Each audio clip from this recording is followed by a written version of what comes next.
साथियों नमस्कार, मैं रवि बेनीवाल लक्ष्य कोचिंग सिरसा से बोल रहा हूं। साथियों आज हम बात करेंगे एक महान सम्राट के बारे में जिसका नाम है अकबर।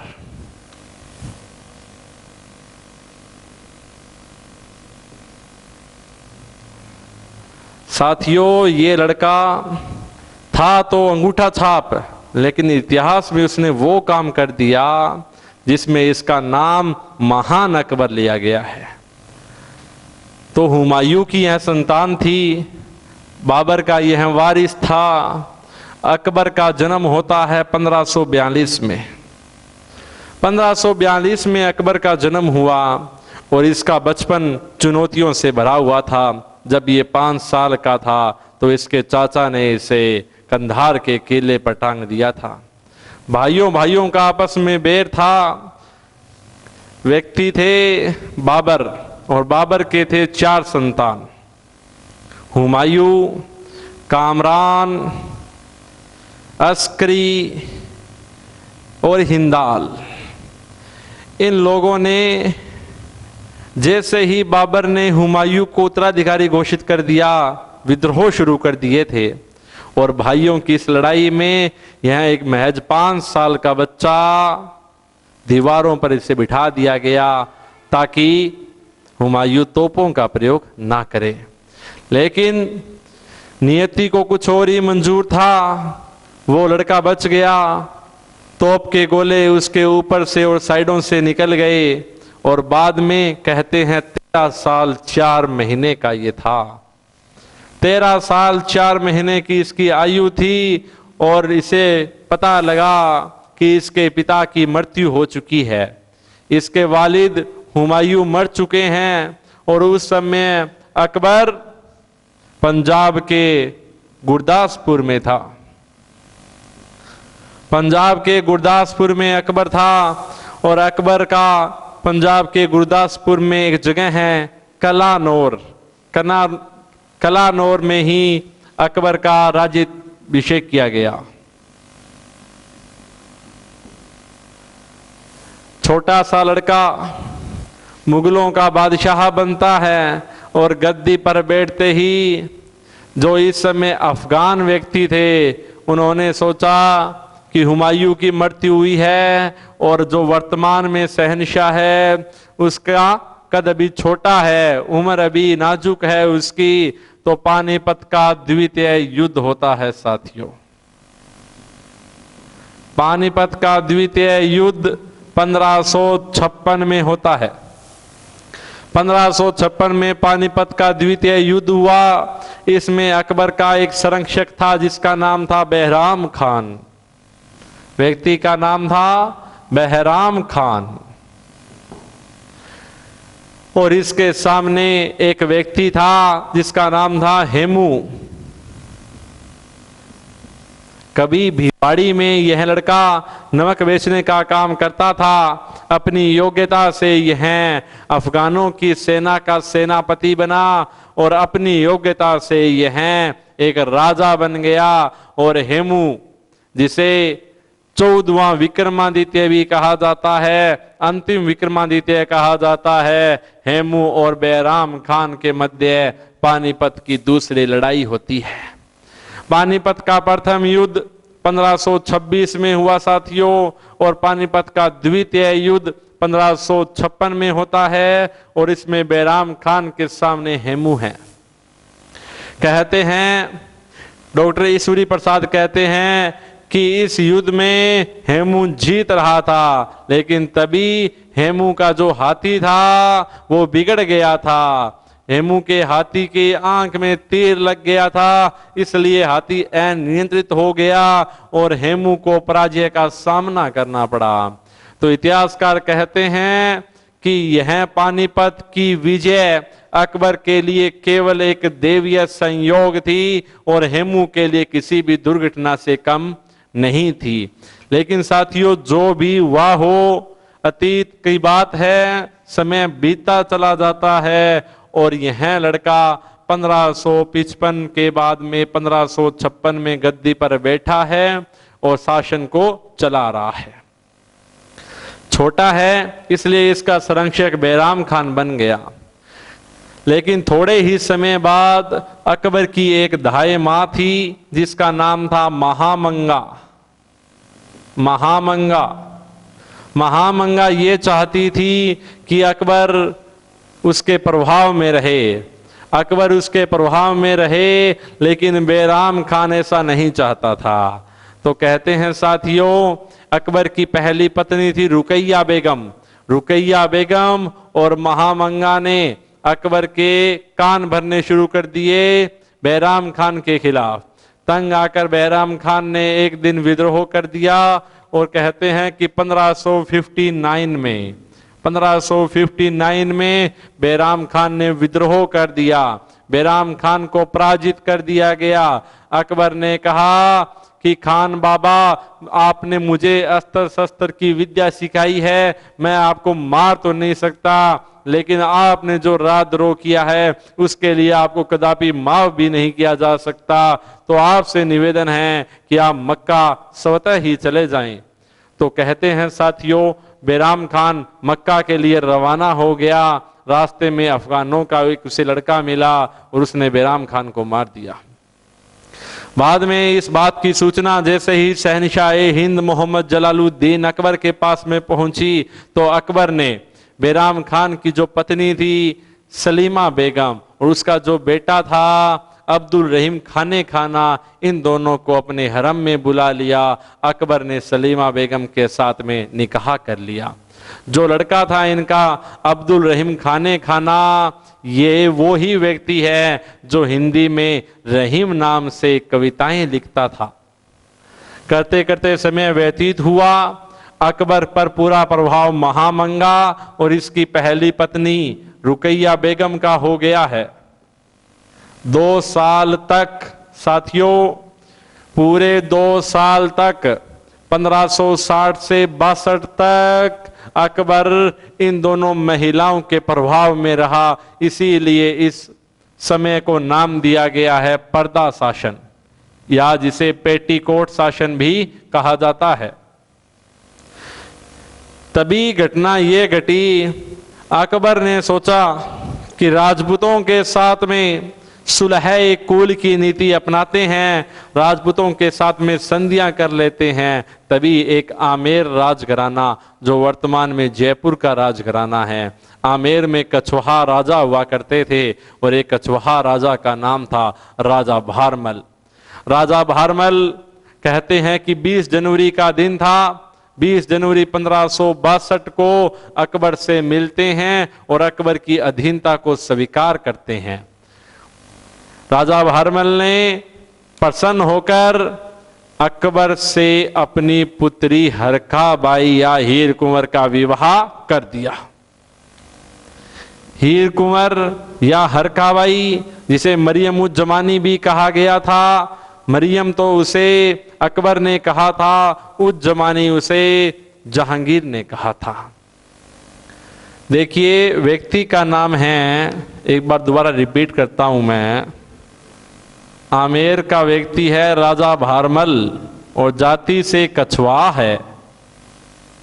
भगवान श्री राम के पुत्र कुश के वंशज कुशवाहा, जिससे अपभ्रंश होकर शब्द बना कछवाहा। राजा भारमल की पुत्री है हीर कुंवर, जिसे कहा गया है हरकाबाई, और फिल्मों में और सीरियलों में जिसे प्रदर्शित किया गया है जोधा बेगम के नाम से, और इसी का नाम पड़ता है मरियम उज जमानी।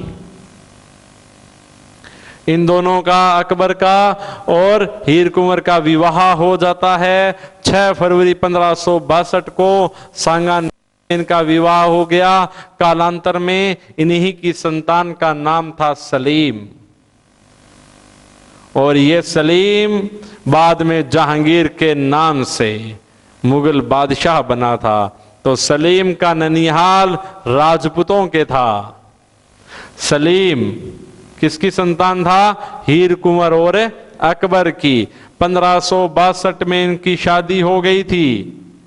जैसे ही हीर कुंवर या जोधा बेगम ये आगरा में आ जाती है। अकबर पे इनका प्रभाव कुछ कम हो जाता है और हीर कुंवर का प्रभाव दिन प्रतिदिन बढ़ता चला जाता है। दिन प्रतिदिन हीर कुंवर का प्रभाव बढ़ता जा रहा है और जोधा बेगम से बेशुमार मोहब्बत करता है शहनशाह मोहम्मद जलालुद्दीन अकबर। एक दिन हीर कुंवर 1562 की ही बात है, शहनशाह से कहती है, शहनशाह आप इतने महान राजा हैं, आप कम से कम कुरीतियों को तो हटा दीजिए, आपके पास में दास बहुत अधिक हैं, तो दास प्रथा पर रोक लगाइए। 1562 में साथियों दास प्रथा पर रोक लगाई गई। एक हिंदू महिला हीर कुंवर के कहने पर अकबर ने यह काम किया था। 1563 की बात है, अकबर ने तीर्थकर को हटा दिया था। अकबर ने तीर्थकर को हटा दिया था साथियों। उस समय तीर्थकर 4 रुपए हुआ करता था। तत्कालीन समय में 4 रुपए बहुत ज्यादा हुआ करते थे और 1563 में अपनी पत्नी के कहने पर अकबर ने तीर्थकर को हटा दिया। अगले ही साल की बात है सन 1564 की।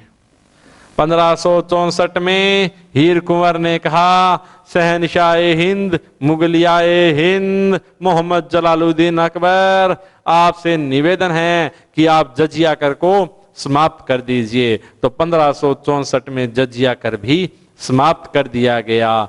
तो ये महत्वपूर्ण बातें हैं, आप दोबारा इनको सुनिए। अकबर का जन्म होता है 1542 में। गद्दी पर बैठा लगभग 13.5 साल का। पिता का नाम था हुमायूं। इसका संरक्षक बना बहराम खान। अकबर का राज्याभिषेक होता है गुरदासपुर के कलानौर में। अकबर और हेमू के मध्य युद्ध लड़ा गया, पानीपत का द्वितीय युद्ध। कब होता है? 1556 में। विजयी कौन रहा? बहराम खान। पराजित कौन होता है? हेमू। इतिहासकारों ने इसे कहा अकबर का देवीय संयोग और हेमू की एक दुर्घटना। इसके बाद में अकबर के प्रभाव में महामंगा और महामंगा के साथ में है रुकैया बेगम। अकबर की पहली पत्नी थी रुकैया बेगम। ये दोनों चाहती है कि बहराम खान का हस्तक्षेप राजनीति में कम से कम हो, इसलिए इन दोनों ने अकबर के कान भरने शुरू कर दिए गए। तंग आकर बहराम खान ने विद्रोह कर दिया। बहराम खान ने 1559 में विद्रोह कर दिया गया। बहराम खान के विद्रोह का दमन होता है और बहराम खान को कहा आप मक्का चले जाएं। रास्ते में इसे मार दिया गया। बहराम खान की पत्नी सलीमा बेगम को मुगल हरम में लाया गया। अकबर ने उसके साथ में निकाह कर लिया। उसका जो बेटा था उसका नाम था अब्दुल रहीम खाने खाना, जो हिंदी में श्री कृष्ण जी के दोहे रचता था और रहीम नाम से दोहे उसके प्रचलित हैं। करते करते समय आया 1562 का। साथियों 1560 से 62 का समय पर्दा शासन का समय कहलाता है। 1560 से 62 पेटीकोट शासन था। 1562 में अकबर ने सोचा कि राजपूतों के साथ में सुलह एक कुल की नीति अपनाई जाए। इसीलिए अकबर ने आमेर के राजा भारमल के साथ में 20 जनवरी 1562 को संधि कर ली। राजा भारमल ने प्रसन्न होकर अपनी बेटी हीर कुंवर, हरखाबाई, जोधा बेगम, मरियम उज्जमानी जिसे कहा जाता है, उसका विवाह 6 फरवरी 1562 को अकबर के साथ कर दिया। कालांतर में इन्हीं की संतान का नाम था सलीम, जो बाद में जहांगीर के नाम से मुगल बादशाह बना था। तो साथियों उसके बाद में हमने बात की है अपनी पत्नी के प्रभाव में आता है और 1562 में दास प्रथा पर ये रोक लगाता है। 1563 में तीर्थकर को हटाता है। 1564 में ये जजिया कर को समाप्त करता है। तो कहते हैं अकबर की महत्वाकांक्षा दिन प्रतिदिन बढ़ रही है और अकबर अब ये चाहता है कि वो संपूर्ण यानी अखंड भारत का राजा बने। अखंड भारत का राजा बनने के लिए उसे राजपूतों की तलवारों पर निर्भर रहना होगा। इसीलिए 1570 में अकबर नागौर दरबार का आयोजन करवाता है। 1570 में नागौर दरबार का आयोजन करवाया गया, जिसके तहत अकबर सभी राजपूत राजाओं को कहता है आप मेरी अधीनता को स्वीकार कर लीजिए। लगभग सभी राजाओं ने अधीनता को स्वीकार कर लिया साथियों, लेकिन मेवाड़ का एक स्वाभिमानी राजा था महाराणा प्रताप, अधीनता को स्वीकार नहीं करता है। एक मारवाड़ का राजा था राव चंद्र सेन राठौड़, वो भी उसकी अधीनता को स्वीकार नहीं करता है। इन 2-3 व्यक्तियों को छोड़कर सभी राजपूत राजा 1570 के नागौर दरबार में अकबर की अधीनता को स्वीकार करते हैं। करते करते समय व्यतीत हुआ और कहते हैं कि 1571 में पहली बार अकबर ने गुजरात को भी जीत लिया, समुंदर को रास्ता देख लिया। 1571 में गुजरात विजय कर ली गई, आसपास का सभी क्षेत्र जीत लिया गया है। फतेहपुर सीकरी की स्थापना करता है अकबर, और अब अकबर को ये लग रहा है कि वो पूरे हिंदुस्तान को तो जीत चुका है, लेकिन केवल एक छोटी सी रियासत जिसका नाम है मेवाड़, वो उसके अधीन नहीं है। तब 1573 की बात है दोस्तों। 1572 में भी शुरू कर दिया था उसने अपने शिष्ट मंडलों को महाराणा प्रताप के पास में भेजना शुरू किया और कहा कि जाओ महाराणा प्रताप के पास में और उसे संधि के लिए आप राजी कर लो। 1572 में एक राजपूत गया था जिसका नाम था मिर्जा राजा मान सिंह। ये जो राजा भारमल हमने पढ़ा था, राजा भारमल इसका ये पोता था। 1572 में मान सिंह गया था, 1573 में भगवान दास गया था, उसके बाद में भगवान दास गया, मान सिंह चला गया, उससे पहले ये जलाल खान गया था, लास्ट में टोडरमल गया था। कुल मिलाकर अकबर ने 4 शिष्ट मंडल महाराणा प्रताप के पास में भेजे थे। 1572 में जलाल खान गया था, 1572 में जलाल खान कोर्ची गया था, जो वाक चातुर्य था 1572 में जाता है, असफल रहता है। 1573 में मान सिंह को भेजा, 1573 में ही भगवंत दास को भेजा, 1573 में ही अंतिम रूप से भेजा गया टोडरमल को। कुल मिलाकर 4 संधि प्रस्तावक भेजे गए। महाराणा प्रताप ने कहा अधीनता स्वीकार नहीं करेंगे। साथियों 1575 की बात है। 1575 में अकबर ने इबादत खाना की स्थापना की। अकबर एक देवीय व्यक्ति था। अकबर को अजीबो गरीब आत्मा और परमात्मा से जुड़े हुए स्वप्न आते थे। तभी अकबर ने आसपास के सभी धर्म के लोगों को, उलेमाओं को, काजियों को बुलाया और उनसे धर्म संबंधी बातें करता था। लेकिन साथियों यहाँ पे ये खास बात ये है कि 1575 में अकबर ने इबादत खाना की स्थापना की। तो एक दिन हर गुरुवार को ये धर्म संबंधी लोग चर्चा करते थे, लेकिन अकबर की कुछ ऐसी विशिष्ट बातें थी जिनके जवाब इन काजियों और उलेमाओं के पास में नहीं थे। एक दिन अकबर दुखी हुआ। क्यों हुआ? क्योंकि गुरुवार का दिन था, पवित्र दिन था, और धर्म के ये सभी जो बड़े बड़े नेता थे आपस में लड़ लेते हैं इबादत खाना में बैठ के, तलवारें निकल गई थी। इसीलिए अकबर ने इबादत खाना को बंद कर दिया। 3 साल बाद में साथियों 1578 में इबादत खाना को दोबारा खोला गया और अब की बार सभी धर्म के लोगों को इसमें आने की इजाजत दे दी गई। अब हम बात करते हैं साथियों हल्दी घाटी का महान युद्ध। अकबर को पढ़ रहे हैं। 1542 में जन्म होता है, 1556 को ये गद्दी पर बैठता है। 1556 में ही पानीपत का द्वितीय युद्ध होता है। इसके बाद में 1559 को बैराम खान ने विद्रोह किया था। 1560 से 62 का जो समय था वो पर्दा शासन कहलाता है। और पर्दा शासन के बाद में 3 कर हटाए गए थे। पहले दास प्रथा हटाई गई, फिर तीर्थ कर हटाया गया और उसके बाद में साथियों जजिया कर हटाया गया। अब हम बात करते हैं हल्दी घाटी युद्ध की।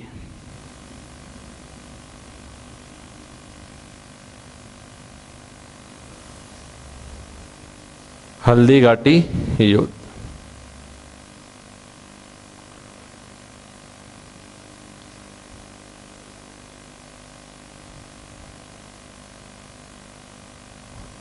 साथियों, हल्दी घाटी का युद्ध महाराणा प्रताप एक महान राजा जो किसी भी परिचय के मोहताज नहीं हैं और विश्व के सबसे महानतम राजा की संज्ञा इन्हें प्राप्त है। महाराणा प्रताप के सामने होता है अकबर। देखिए, वैसे तो ये जहां के महाराणा प्रताप थे वो रियासत बड़ी नहीं थी, एक छोटी सी रियासत थी मेवाड़, चित्तौड़गढ़, उदयपुर, राजसमंद वाला क्षेत्र। तो ये रियासत तो ज़्यादा बड़ी नहीं थी, लेकिन पूरे अखंड भारत पर अकबर का कब्जा था सिवाय मेवाड़ के। तो बीच में यह एक छोटी सी जगह है, अकबर की आंखों में ये भटकती थी और आंखों में ये जलती थी। इसीलिए अकबर का सपना था कि वो किसी भी हालात में मेवाड़ को जरूर जीतेगा। मेवाड़ को अपने अधीन करने के लिए अकबर के पूर्वजों ने भी प्रयास भरसक कर लिए थे। तीसरी पीढ़ी इनकी आ गई थी। बाबर सांगा से लड़ा था, हुमायूं उदय सिंह से लड़ा था, अकबर राणा प्रताप से लड़ रहा है। पीढ़ियों का यह खूनी संघर्ष चलता आ रहा है। तो कहते हैं अकबर अब ऐसा चाहता है कि एक ऐसी योजना बनाई जाए जिसके बाद में महाराणा प्रताप पराजित हो जाएं और मेवाड़ उनके अधीन हो जाए। साथियों, अपने उद्देश्य को पूर्ण करने हेतु कहते हैं जनवरी का ही महीना था, जनवरी का महीना था, 1576 का समय है। अकबर ने आगरा को छोड़ दिया। अकबर आगरा को छोड़कर अजमेर में आकर बस गया ताकि अच्छे ढंग से मेवाड़ पर नियंत्रण स्थापित हो।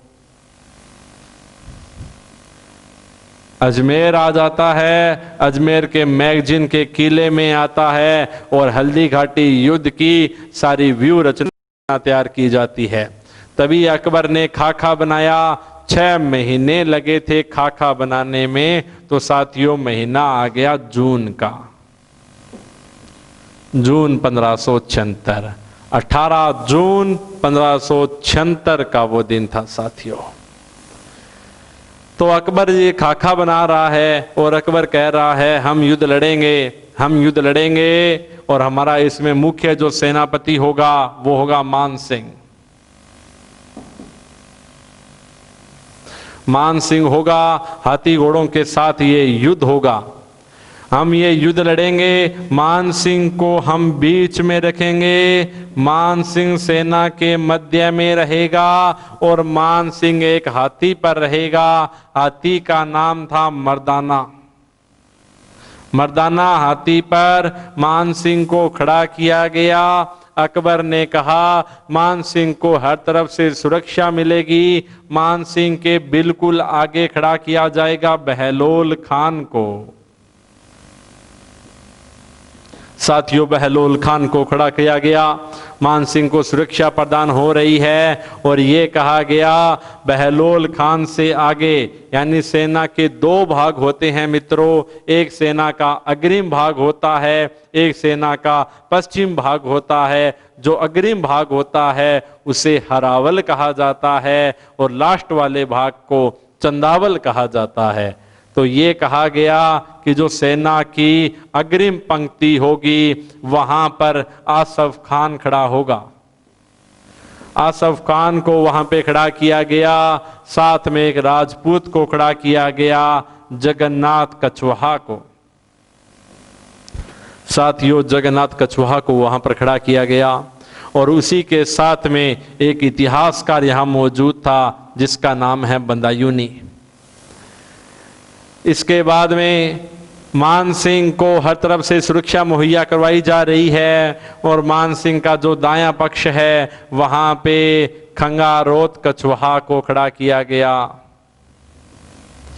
कछवाहों की टोलियां मान सिंह के और दाएं और बाएं भाग में लगा दी गई है। मान सिंह के पीछे काजी खान को खड़ा किया गया है।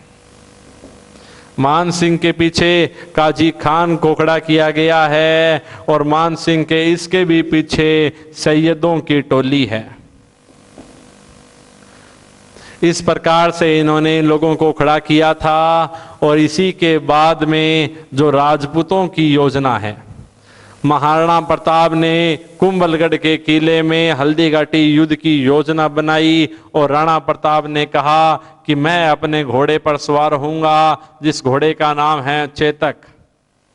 चेतक घोड़े पर राणा प्रताप सवार होते हैं और राणा प्रताप के पास में भीलों की सेना थी। राणा प्रताप के पीछे भील रहते थे और भीलों का नाम था पुंजा भील। पुंजा भील के साथ में व्यक्ति था डोडिया भीम। राणा प्रताप के पास में खड़ा है कृष्ण दास चुंडावत, एक खड़ा है रामदास राठौड़। राणा प्रताप के जो दाहिना भाग है वहां पर ग्वालियर के तोमरों को खड़ा किया गया है जिनका नाम है राम सिंह तोमर, जो उस समय में राजपुताना के एक सम्माननीय व्यक्ति थे। अपने पुत्रों सहित आए थे। शालीवाहन तोमर भी साथ में आए थे और यहाँ पर राणा प्रताप ने पाली के व्यक्ति ताराचंद और भामाशाह को खड़ा कर दिया। राणा प्रताप के पास में कृष्णदास चुंडावत है, रामदास राठौड़ है और इनका जो सेना का अग्रिम भाग है वहां पे हकीम खान सूरी है। कहते हैं कि ये मुगलों की सेना अजमेर से प्रस्थान करती है और मांडलगढ़ भीलवाड़ा में अपना ये पड़ाव लगाती है। मांडलगढ़ भीलवाड़ा से चलने के बाद में ये आते हैं और मोलेला गांव में ये अपना पड़ाव लगाते हैं। इन्होंने अपना जो शस्त्रागार बनाया था वो बनाया था मैगजीन के किले को। महाराणा प्रताप कुंभलगढ़ के किले से चलते हैं और अपना केंद्र केलवाड़ा को बनाते हैं। केंद्र केलवाड़ा को बनाने के बाद में राणा प्रताप ने अपने जो सभी हथियार छुपाए थे वो छुपाए थे एक गुफा में। गुफा का नाम था मायरा की गुफा। इसके बाद में राणा प्रताप ने अपना पड़ाव लगाया गया लोहो सिंह वाला गांव में और कहते हैं कि गुप्तचरों के माध्यम से राम सिंह तोमर को इस बात की सूचना मिली कि मुगलों की सेना युद्ध मैदानी भाग में करना चाहती है। तब राम सिंह तोमर ने कहा, महाराणा हम युद्ध इस प्रकार से करें कि हम पहाड़ी भाग में रहें। तो कहते हैं साथियों, तभी यह युद्ध हल्दी घाटी के एक तंग दर्रे में लड़ा गया था। लेकिन जो भी बातें हों, युद्ध की शुरुआत हुई। राणा प्रताप के साथ में हकीम खान सूरी था। तो कुछ लोग इस बात पे विरोध कर रहे थे कि हकीम खान सूरी को मुख्य नेतृत्वकर्ता क्यों बनाया गया है? यह मुसलमान हैं, क्या पता ये व्यक्ति हमारे साथ में विश्वासघात कर दे। तभी हकीम खान सूरी ने साथियों प्रतिज्ञा ली कि आज मैं देखूंगा कौन सा मुगल मेरे हाथ से मेरी शमशीर को छुड़वाता है। और कहते हैं 18 जून 1576 को जब सुबह युद्ध की रणभेरी बजती है तो हकीम खान सूरी अपना पराक्रम, अपना शौर्य दिखाता है और आसफ खान जगन्नाथ कछुआ के साथ में युद्ध का पहला पड़ाव शुरू होता है। युद्ध के पहले पड़ाव में हकीम खान सूरी विजयी रहा, लेकिन स्वयं लड़ता लड़ता वीरगति को ये प्राप्त हो जाता है। लेकिन खास बात यह थी मित्रों कि हकीम खान सूरी की प्रतिज्ञा पूरी हो गई थी। हकीम खान सूरी का सर कट गया था, उससे लगभग 150 मीटर की दूरी पे जाके इसका धड़ गिरा था, लेकिन इसके हाथ से तलवार नहीं छूटी थी। तलवार सहित व्यक्ति को दफन किया गया था। तलवार सहित हकीम खान सूरी को दफन किया गया था। दोनों ही जगह इसकी समाधि बनाई गई है। हकीम खान सूरी स्वयं तो ये वीरगति को प्राप्त हो गया, लेकिन अपने पराक्रम से मुगलों को लगभग 1.5 मील पीछे इसने भगा दिया था। कहते हैं युद्ध का दूसरा पड़ाव शुरू हुआ। इस युद्ध में बहुत सारे हाथियों ने भाग लिया था, तो युद्ध का दूसरा पड़ाव हाथियों के मध्य होता है और दूसरे पड़ाव में हाथियों का जो ये युद्ध हुआ था इसमें राजपूतों की विजय रही थी। राणा प्रताप जोश में आते हैं और युद्ध का तीसरा पड़ाव शुरू होता है। तीसरे पड़ाव में राणा प्रताप और मान सिंह दोनों आमने सामने आते हैं और कहते हैं कि राणा प्रताप मान सिंह को मारने के लिए दौड़ते हैं और राणा प्रताप एक ऐसा वार करते हैं जिससे में बहलोल खान आगे आ गया। राणा प्रताप का प्रहार इतना जबरदस्त था कि उनका भाला बहलोल खान को चीरता हुआ, घोड़े को चीरता हुआ आधा भाला उसका जमीन में धंस गया था। जैसे यह प्रहार किया गया, मान सिंह पर भी प्रहार किया गया। मान सिंह अपने ओहदे में छिप गया था। राणा प्रताप का जो वो प्रहार था जिसमें बहलोल खान को चीर दिया गया था, साथ में घोड़े को चीर दिया गया था, आधा भाला जमीन में धंस गया था। इस प्रहार को देखकर मुगलों में खलबली मचती है साथियों, और मुगल यहां से भाग खड़े होते हैं। लगभग 3-4 मील इनकी सेना पीछे चली जाती है और युद्ध अनिर्णायक स्थिति में समाप्त होता है। सीधी सी बात करता हूं, युद्ध अनिर्णायक स्थिति में समाप्त होता है। बदायूनी कहता है अकबर जीत गया, लेकिन ऐसे भी कुछ व्यक्ति इस तरह भी हैं, अमर काव्य वंशावली है, राज प्रशस्ति है, वो कहते हैं कि राणा प्रताप विजयी रहे।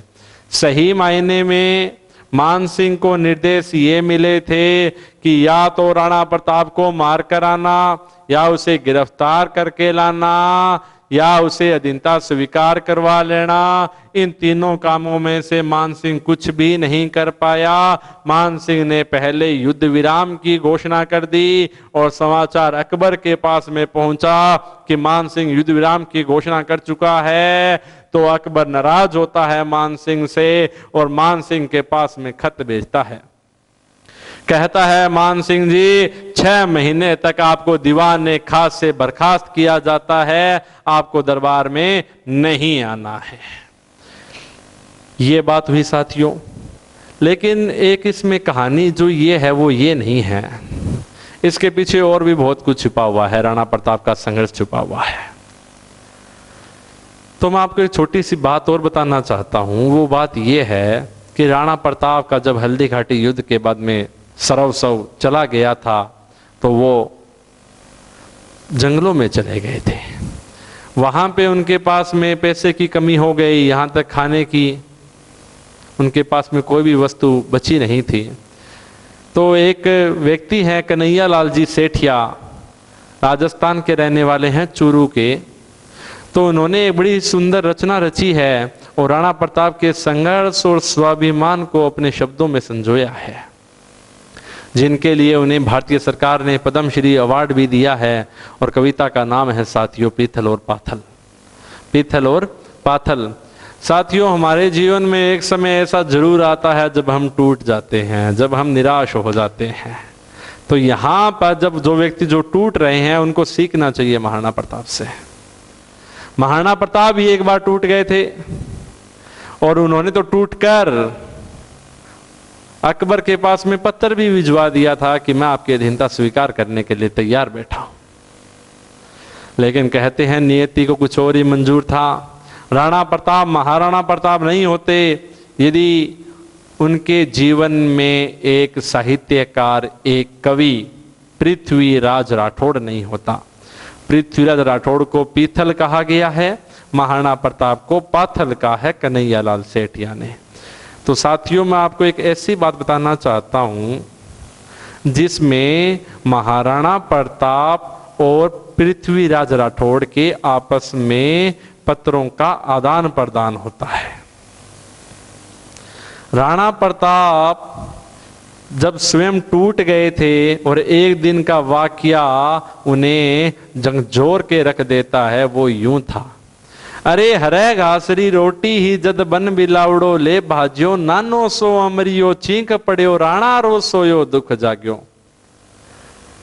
महाराणा प्रताप ने कई दिनों के बाद में एक घास की रोटी बनाई थी और जैसे ही वो अपने बच्चों को खिलाने लगे तो एक बन बिलाव, देसी भाषा में कहे रोई बिल्ला, हाथ से वो रोटी लेकर चला गया। जैसे ही वो रोटी लेकर चला गया, महाराणा प्रताप की आंखों में आंसू आ गए और महाराणा प्रताप की अंतर्मात्मा से आवाज आई, हूं लड़्यो घणो हूं सयो घणो, में वाड़ी मान बचावण ने, मैं पाछ ना राखी रण में बेरिया रो खून बहावण ने। हूं लड़्यो घणो हूं सयो घणो, मेवाड़ी मान बचावण ने, मैं पाछ ना राखी रण में बेरिया रो खून बहावण ने। जद याद करूं हल्दी घाटी ने, नैना में रकत उतर आवे, सुख दुख गो साथी मेरो चेतकड़ो, मन सुती सी हूं जगा जावे। पण आज बिलख तो देखूं हूं राज कंवर ने रोटी ने, तो क्षत्रिय धर्म ने मैं भूलू हूं हिंदवाड़ी चोटी ने।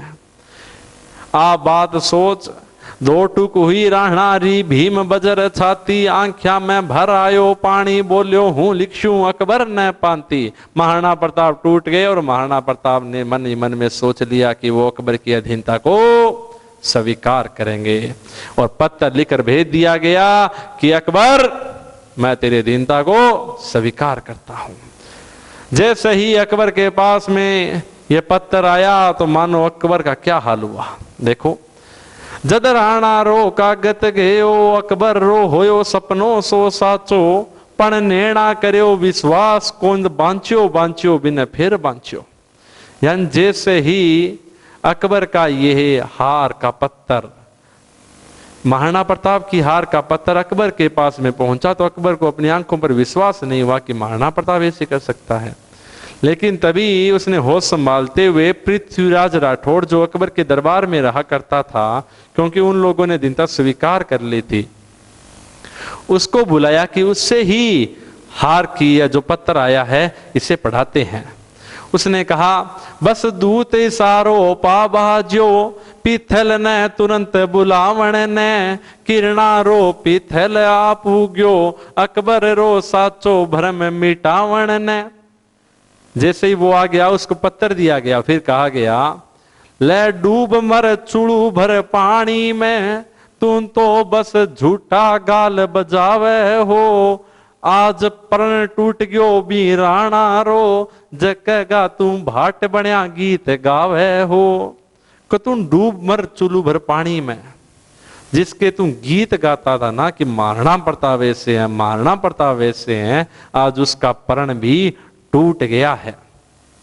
हूं मैं आज बादशाह धरती रो, मेवाड़ी पाग मेरा पगा में है, अब तू मन्ने बता कि राजपूत के खून राजपूती रगा में है। अब थका कसम रांड हो जे ली राजपूती, राजपूतांगी तलवार रेवैली म्याना में सूती। जैसे ये तीखे तीखे प्रहार किए गए, पृथ्वीराज राठौड़ को मानो उसके पैरों से जमीन खिसक गई। कहते हैं, जद राणा ली देखी सागी सेनानी, नीचे शूं धरती खिसकगी, आंख्या में भर आयो पानी, और अपनी पगड़ी को संभालते हुए पृथ्वीराज राठौड़ ने कहा, शहनशाह, शहनशाह, अगर आप अनुमति देते हो तो मैं एक बार इस बात की जांच कर लूं, कहीं आपके साथ में जालसाजी ना हो गई है, कोई महाराणा प्रताप को बदनाम करने की कोशिश कर रहा है। हमारे राणा प्रताप ऐसा कतई नहीं कर सकते। उसने कहा, तुम जो कुछ करना है वो कर ले, देखिए साथियों, क्या उसने लिखा और क्या राणा ने पढ़ा और क्या राणा ने प्रत्युत्तर दिया। पृथ्वीराज राठौड़ ने साबित कर दिया कि कलम की धार तलवार की धार से तेज होती है। उसने कहा, अरे पाथल मारा, आज मैं सुनी है बादलियो सूरजियो बादलां री ओटा खोवे लो, आज मैं सुनी है नाहरियो सियाला संग सोवे लो, आज मैं सुनी है हाथी कुकर री जुनिया जीवे लो, ओ पाथल आज मैं सुनी है चेतकड़ो तालाब रो पानी पीवे लो, अरे पाथल हिवड़ो कांपे है, आ बात किना कट्ठा तक सही रे। उसने कहा कि आज हमने ये सुना है दरबार में कि सूरज बादलों के पीछे छिप जाएगा। आज हमने सुना है दरबार में शेर बकरियों के साथ में रहेगा। आज हमने सुना है दरबार में चेतक तालाब का पानी पिएगा। आज हमने सुना है हाथी कुतियों की तरह रहेगा। अरे महाराणा प्रताप, हमारा हृदय कल्पित हो रहा है। जैसे ये बातें महाराणा प्रताप के पास में पहुंची, महाराणा प्रताप की कहते हैं आंखें लाल हुई और स्वाभिमान जाग उठता है उनका, और उन्होंने उसी वक्त प्रत्युत्तर भिजवा दिया गया आगरा के किले में। उसने लिखा, अरे पीथल मेरा के खीमता बादलारी जका रोके सूरज उगाड़ी ने, सेरांगी हाकल से लेवे बाकूख मिली कद सियाली ने। इसे चेतकड़े की चूंच बनी कोनी, कुकर की जुनिया जी लेवे, इसे हाथी की बात मैं तो कदी सुनी कोनी। थका कसम कुण रांड केवे लो राजपूती, मारी तलवार तोड़ म्याना ने, बेरयांगी छाती में रेवली सूती। ओ मेवाड़ धधकतो अंगारो है, चमचम आंखा में चमके लो, कड़की उड़ती तांगांगो, पग पग पर खांडो खड़के लो, राखो थे मूंछिया न चोड़ी, मैं लोयांगी नदी बहा दूंगा, मैं उजड़ेड़ो मेवाड़ फिर से बसा दूंगा। जैसे ये पत्र भेजा गया साथियों, जैसे यह पत्र भेजा गया, अकबर हक्का बक्का रह गया और कहते हैं, जद राणा रो कागत गयो, जद राणा रो कागत गयो, पीथल की छाती दूनी रे, अरे हिंदवाड़ो सूरज चमका हो, अकबर की दुनिया सुनी रे। धन्यवाद, थैंक यू।